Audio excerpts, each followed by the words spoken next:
कैसे कही मुँह से अपन यार जाई रे, कांट जैसे चुभे दिल में याद जुदाई रे।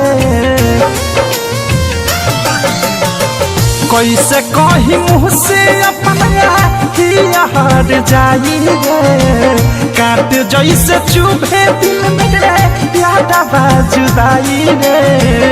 सीता में आग हमारा पगली लगाई रे, सीता में आग हमारा पगली लगाई रे।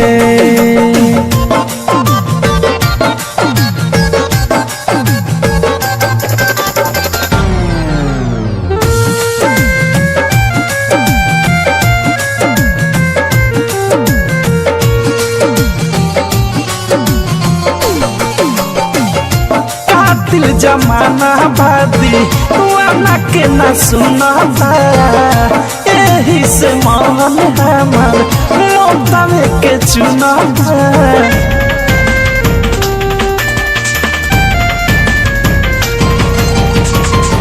कातिल जमाना बाई दीवाना के न सुनाता, यही से मन हमार मोतवे के चुनाता। पागल प्रेमी बानी हो,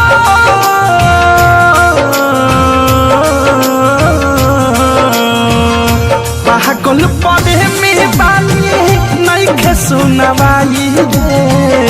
कहिया ले घूमे घूमे आंसुआ बहाई रे, सीता में आग हमारा पगली लगाई रे, सीता में आग हमारा पगली लगाई रे।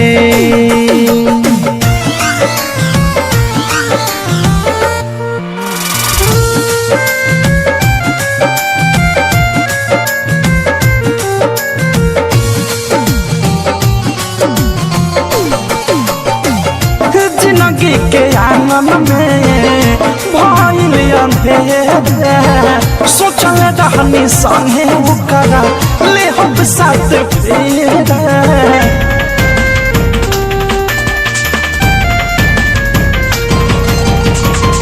जिंदगी के आंगन में भइल अंधेरा, सोचल रहनी संगे ओकरा ले हम साथ फेरा। दिल ना लगई है,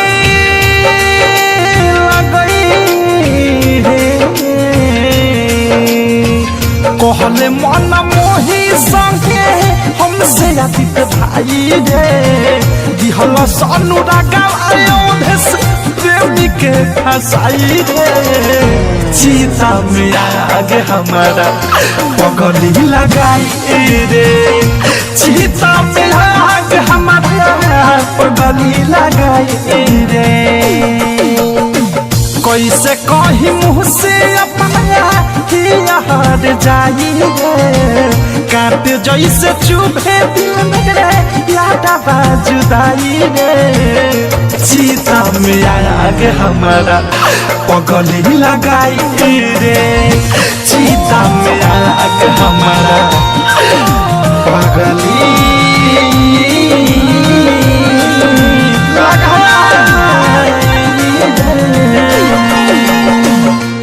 आरसीएम म्यूजिक न्यू ऐप अभी डाउनलोड कीजिए हमारे गूगल प्ले स्टोर से और पाए भोजपुरी लोकगीतों का एक से बढ़कर एक ऑडियो वीडियो सॉन्ग बिल्कुल मुफ्त।